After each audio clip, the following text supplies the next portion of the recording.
Welcome to Michigan Reimagined, a Spotlight podcast. And here's your host, Chris Buck.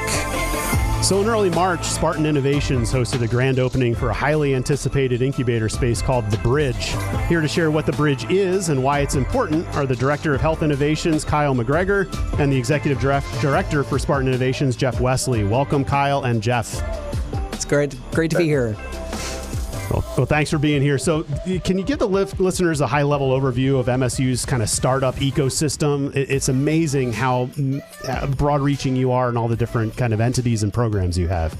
Yeah, first of all, let's start with the MSU Research Foundation that sits outside of the university but is aligned with the university, really sitting there and was formed to support tech commercialization and economic development. And we're just very fortunate. Kyle and I both work part of three entities: Spartan Innovations, which is a venture creation studio for early stage startups; Red Cedar Ventures, that has three investment funds kind of supporting MSU technologies; and Michigan Rise, which is a statewide fund that supports startups throughout the state. So just a great network we have here in mid-Michigan that's doing some phenomenal things to help those great entrepreneurs that are out there. And so that's the mission, right? Is it just company creation and letting ideas become a company that can stimulate our economy? Yeah, when you look at MSU has about $700 million in research done annually, looking to get to $1 billion by 2030. Those are great ideas that we want to give them the best chance to impact the world and make a difference. At the same time, with our network, we support entrepreneurs around the state. If we can help them to get to commercialization faster, create jobs, hopefully keep them in Michigan, and change the world in some way, we've done something special. Right on. And so obviously Michigan State University is in Lansing, East Lansing, mid-Michigan, right? And all these brands and the ecosystem certainly thrives here in the mid-Michigan region. What made Grand Rapids a good target for kind of expansion on your behalf? Yeah. We never want to forget that MSU is a land-grant university that has outreach throughout the state, which is just really cool. So as we looked at the impact of where we wanted to continue to expand and put our footprint, we work around the state. We actually work with every smart zone in the state in unique ways. But we saw Grand Rapids as an opportunity because there was outreach from that area. Our Conquer program was our first footprint into Grand Rapids. With that being very successful in 1 year, they encouraged us to apply for a grant over there with the Regional Smart Zone, which we were very fortunate to win and work with Start Garden. And that really set the stage for a greater presence in Grand Rapids and us setting up on the medical mile. Got it. Okay. And then Kyle, so you run the show. You're a Grand Rapids person, which is why you're here on the phone instead of live in studio. Thanks for joining us today. Yeah, glad for the opportunity. And I think Jeff rattled off a couple of kind of partners or resources that kind of made this a reality. But can you share a little bit more about other people, other supporting cast folks, and folks that help make the Bridge a reality?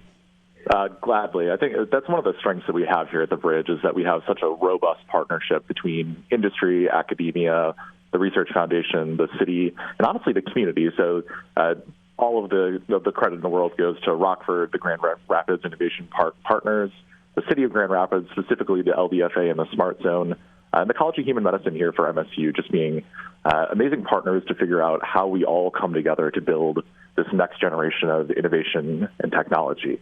But all of that wouldn't be possible without just the amazing community that we have here in Grand Rapids. And I guess I'll thump my chest a little bit more than Jeff did. But if you look at the rankings for Grand Rapids, it's an absolute no-brainer that we would be bringing those resources to bear here as one of the best places to raise a family in the U.S., one of the best places to start a tech career in the U.S., one of the safest cities in Michigan, most affordable. The list goes on and on and on for just the amazing resources that we have here and how all those stack up for what we're trying to build statewide here for Spartan Innovations, the Research Foundation, and for the tech community. Well, you mentioned tech community and Grand Rapids, and that's not an accident, right? I know that the Right Place, the local economic development organization, and maybe they're not the spearhead of it, but I think of them as such, to deliberately drive tech into Grand Rapids. I mean, it's already there, but they want to make it a known employer base, right? I mean, they want to be known as a tech city, and they have a strategy to do so, and it seems like you kind of fall right into that. Yeah, it's and again, I think that credit list could go on and on and on. Sure. But, thinking of the right place and everything they've done over the past few decades now to position Grand Rapids to be in this place where we could even have this conversation in some sense of reality.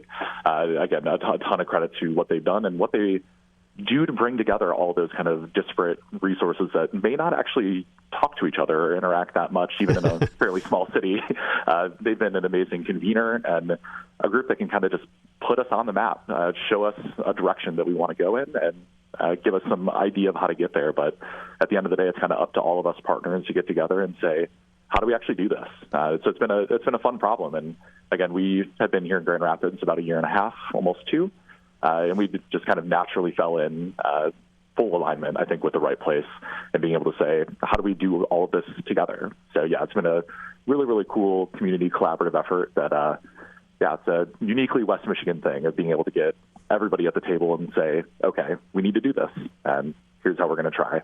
And a lot of the folks we've rattled off are governmental or quasi-governmental or public sector type stuff, except Rockford. And you kind of glossed over Rockford. For those who don't know, it's Rockford Construction, right? And Mike Van Gessel, as their president and CEO or whatever his title is, the tallest guy in the room on that organization, which is a fantastic company. So, and I saw him, I went to the bridge, ribbon cutting and the event, and saw Mike there. I've met him a couple of times. What's his role in this? I mean, did he simply do the construction of the space, the build out, or what's his role?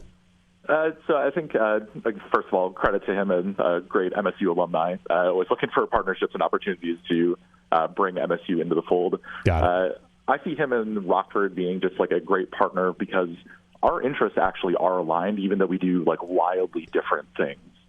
So hopefully, in the best case scenario, we, through the bridge and through the partners that we have throughout West Michigan, East Lansing, Detroit, Traverse City, can build up some of these startups to a place where they start looking for space, start building new buildings, start redefining the skyline. I mean, we see that here in Grand Rapids all the time. I think a new crane is going up every quarter, it looks like, to put some new company into the skyline of Grand Rapids. And that's an intentional effort between these kind of public-private academic entities to say, here's how we can kind of build up IP, our intellectual property, our cool ideas.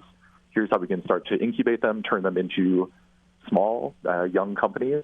And if we can launch those things, then hopefully they have an opportunity to put their name right on the skyline next to some of the big names I think everybody knows in Grand Rapids. Right on. So let's talk about the space itself. So where is the bridge located? And if a listener were to walk in, kind of what would they see? What's the space going to be used for? Yeah, so for people that know Grand Rapids, the bridge is at kind of the corner of Michigan and Monroe. For those who are a little bit less familiar, we're right at the end of the medical mile. So coming down the hill, you'll see all of the major players within the healthcare system now statewide that have kind of their buildings, their research, their innovation groups. And we are now firmly entrenched and implanted in that, expanding that medical mile to maybe like 1.25 miles now. But it's a little bit less fun to say that way. Right. But when somebody comes in, hopefully they see, and I think even just pulling up to the building, you see something different. The architecture that was used to build this building is unique. It's different. It's honestly beautiful. So being able to kind of look at this type of building in I think it's actually a compliment, an older manufacturing city like Grand Rapids that's kind of gone through a few revitalizations and revisions for what they do and how they interact.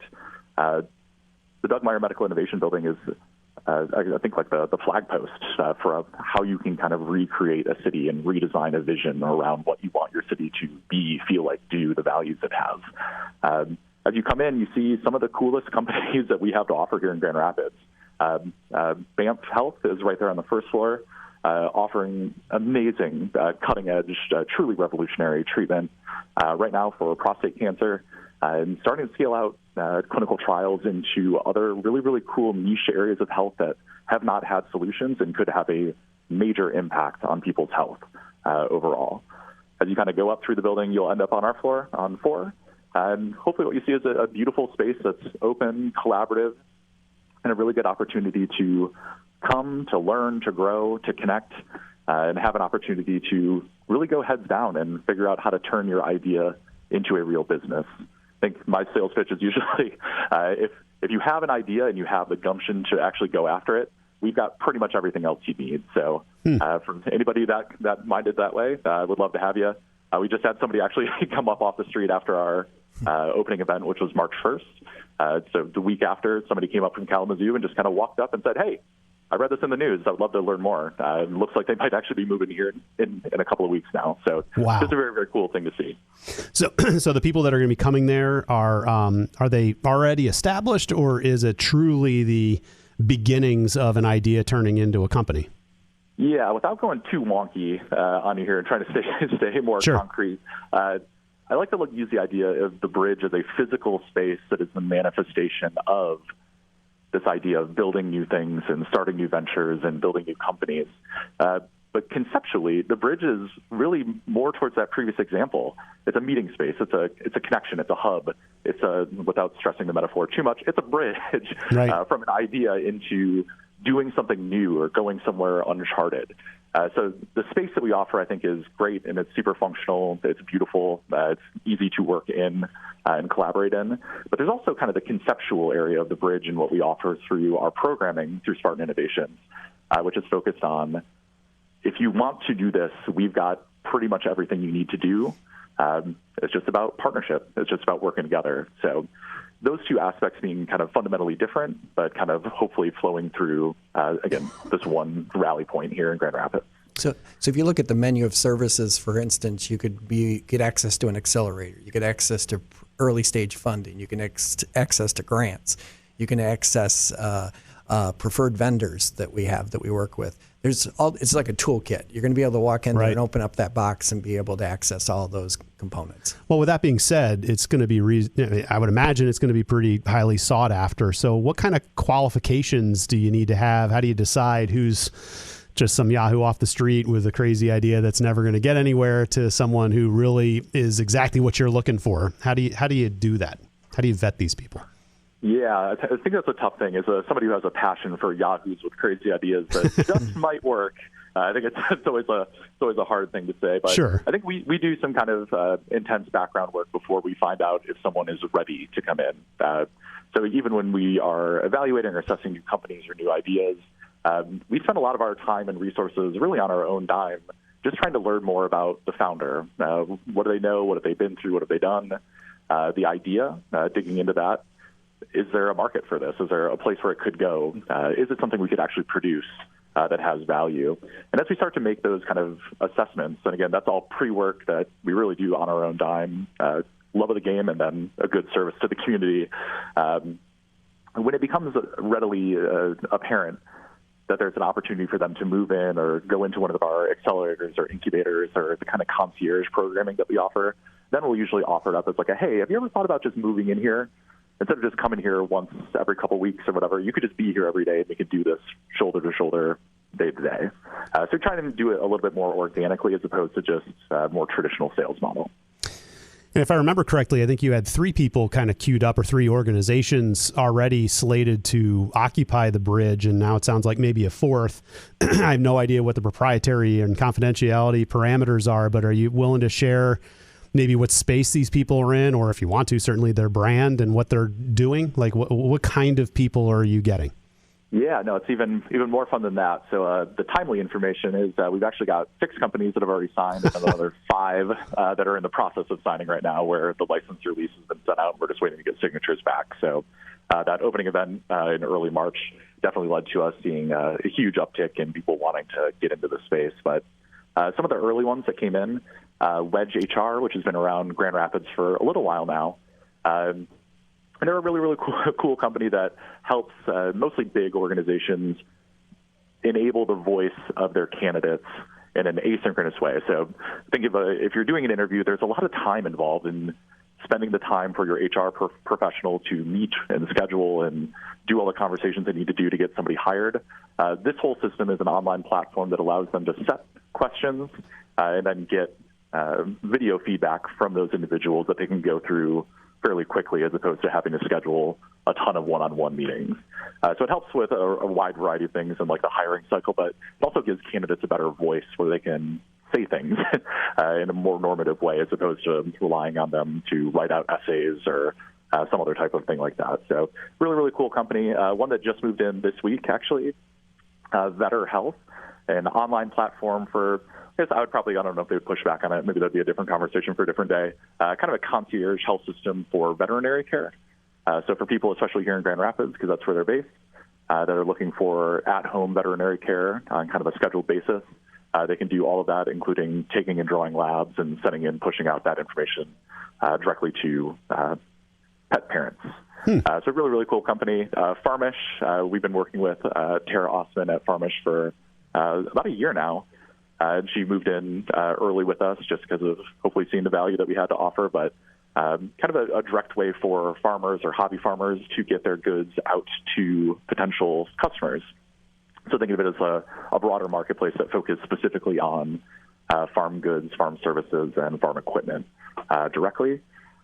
As well as Cure Collaborative, which just moved in. They're a health tech company focused on how we enable patients and families to better understand what needs to happen after discharge for complex care. So think of anybody who's had a family member that's been in the hospital, especially for like a heart attack or some other type of bigger issue. They often get released with like a ton of rules, regulations, restrictions, right, wants and needs. Really, really hard to figure out what's going on there. They help to try and manage that conversation in a way that any person would be able to understand that and better comply with the ideal care the doctors want.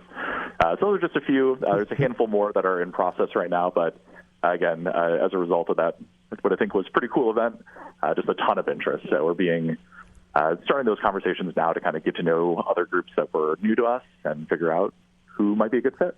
Well, that's great, and I appreciate you sharing all that. So there really doesn't seem to be a lot of overlap. I mean, they're all doing very, very different things, which I think is fascinating.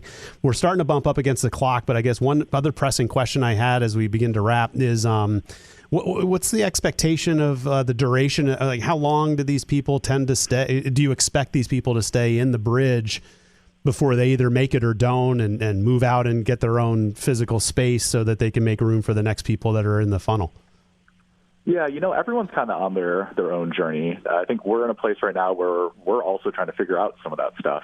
So initial leases are for 1 year.